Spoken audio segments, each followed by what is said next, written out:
Hi hello, ഒന്ന് നമുക്ക് പെട്ടെന്ന് തയ്യാറാക്കാൻ പറ്റുന്ന കിഴങ്ങ് കൊണ്ട് ഒരു അടിപൊളി 4 മണി പലഹാരത്തിൻ്റെ റെസിപ്പിയാണ്.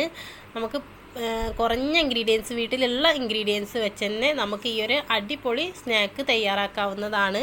അപ്പോൾ ഈ ഒരു റെസിപ്പി എങ്ങനെ തയ്യാറാക്കുന്നതെന്ന് നോക്കാം. ഇതിന് വേണ്ടിയിട്ട് ഞാനൊരു 2 കിഴങ്ങാണ് എടുത്തിട്ടുള്ളത്. നിങ്ങൾ കൂടുതൽ ഉണ്ടാക്കണമെങ്കിൽ നിങ്ങൾക്ക് ഒരു 4 കിഴങ്ങെങ്കിലും എടുക്കാവുന്നതാണ്.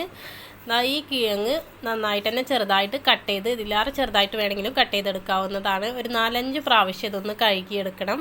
ഇതിലെ കറകളൊക്കെ ഒന്ന് പോയി കിട്ടാൻ വേണ്ടിയിട്ട് തന്നെ ഒരു 4 പ്രാവശ്യം നമ്മൾ ഈ ഒരു കിഴങ്ങ് കഴുകി എടുക്കണം. എന്നിട്ട് തിളപ്പിച്ചെടുക്കണം കേട്ടോ. തിളപ്പിച്ചങ്ങാണ്ട് ഒന്ന് വേവിച്ചെടുക്കണം. കുക്കറിലിട്ട് വേവിച്ചാൽ വെള്ളത്തിൻ്റെ അംശം കൂടുതലായിരിക്കും. അതുകൊണ്ട് തന്നെ ഇങ്ങനെ ഒരു പാത്രത്തിലിട്ട് വേവിക്കാൻ ശ്രദ്ധിക്കുക. നന്നായി വെന്തതിന് ശേഷം നമുക്ക് കിഴങ്ങ് എടുക്കാവൂ. ആദ്യം ഹൈ ഫ്ലെയിമിലിട്ടിട്ട് തന്നെ തിളച്ചതിന് ശേഷം ലോ ഫ്ലെയിമിലിട്ട് ഒന്ന് അടച്ച് വെച്ച് വേവിക്കാൻ വെച്ചിട്ടുണ്ട്. ഇനി ഇതിലേക്കുള്ള മസാല തയ്യാറാക്കാൻ വേണ്ടിയിട്ട് ഒരു സവാളയാണ് ഞാൻ എടുത്തിട്ടുള്ളത്. പിന്നെ നമുക്ക് ആവശ്യത്തിന് വേണ്ട മല്ലിയില, അതുപോലെ തന്നെ കറിവേപ്പില, ഇത്ര ഇൻഗ്രീഡിയൻസാണ് ഞാൻ എടുത്തിട്ടുള്ളത്. ഇഞ്ചി വെളുത്തുള്ളി പേസ്റ്റ് കൂടി നമുക്കതിലേക്ക് ആവശ്യമുണ്ട്. ഇഞ്ചി വെളുത്തുള്ളി പേസ്റ്റ് കൂടി ഞാൻ അതിലേക്ക് ഇട്ട് കൊടുത്തിട്ടുണ്ട്.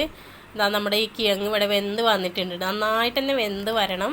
എന്നിട്ട് ഇതിലെ വെള്ളമൊക്കെ ഒന്ന് വറ്റി വരാൻ വേണ്ടിയിട്ട് തന്നെ നന്നായിട്ട് ഒരു അരിപ്പയിലിട്ട് വെച്ചിട്ടുണ്ട്.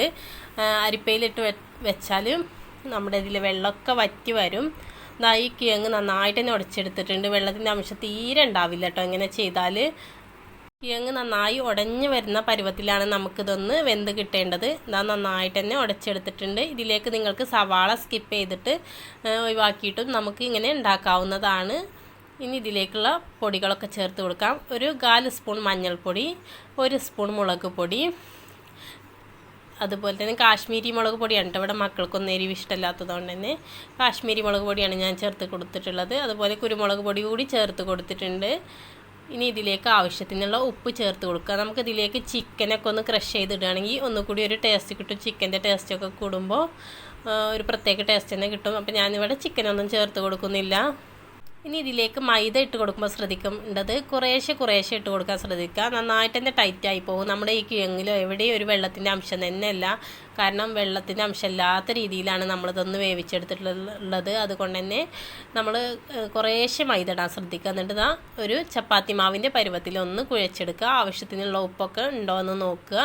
നിങ്ങൾക്ക് മുളക് പൊടിയൊക്കെ വേണമെങ്കിൽ കൂടുതലായിട്ട് തന്നെ ഇട്ട് കൊടുക്കുക. എന്നിട്ട് ഞാനിത് കൈയൊന്ന് നനച്ചിട്ട് കയ്യിലൊന്ന് പ്രസ് ചെയ്തെടുക്കുക. കയ്യിലൊന്ന് നനച്ചിട്ട് പ്രസ് ചെയ്യുകയാണെങ്കിൽ നമ്മുടെ കയ്യിൽ ഒട്ടിപ്പിടിക്കൊന്നുമില്ല. അതുപോലെ ഓയിലാക്കിയിട്ടും പ്രസ് ചെയ്യാവുന്നതാണ്.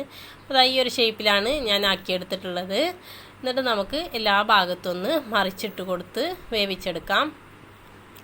ഒരു മീഡിയം ടു ലോ ഫ്ലെയിമിലും പിന്നെ ഇടയ്ക്കൊക്കെ ഹൈ ഫ്ലെയിമിലിട്ടിട്ട് ഒന്ന് വേവിച്ചെടുക്കുന്നുണ്ട്. എപ്പോഴും ലോ ഫ്ലെയിമിലിട്ട് വേവിച്ചെടുക്കേണ്ട ആവശ്യമില്ല. ഇടയ്ക്കൊക്കെ ഒന്ന് ഹൈ ഫ്ലെയിമിലിട്ടിട്ട് ഒന്ന് വേവിച്ചെടുക്കാം. അപ്പോൾ നന്നായിട്ട് തന്നെ തിളച്ച ഓയിലിലേക്ക് ഇട്ട് കൊടുത്തിട്ടുണ്ട്. എന്നിട്ട് എല്ലാ ഭാഗത്തും ഒന്ന് വെന്ത് വന്നതിന് ശേഷം ഒരു ഗോൾഡൻ ബ്രൗൺ കളറായതിന് ശേഷം തീ നന്നായി കൂട്ടി വെച്ചിട്ട് തന്നെ എടുത്തിട്ടുണ്ട്. അപ്പോൾ നമ്മുടെ വളരെ ടേസ്റ്റി ആയിട്ടുള്ള കിഴങ്ങ് കൊണ്ടുള്ളൊരു 4 മണി പലഹാരം തന്നെയാണ്. മക്കളൊക്കെ സ്കൂളിൽ വരുമ്പോൾ കൊടുക്കാൻ പറ്റിയ ഒരു അടിപൊളി സ്നാക്ക് തന്നെയാണിത്. എല്ലാവരും ഒന്ന് ട്രൈ ചെയ്ത് നോക്കുക.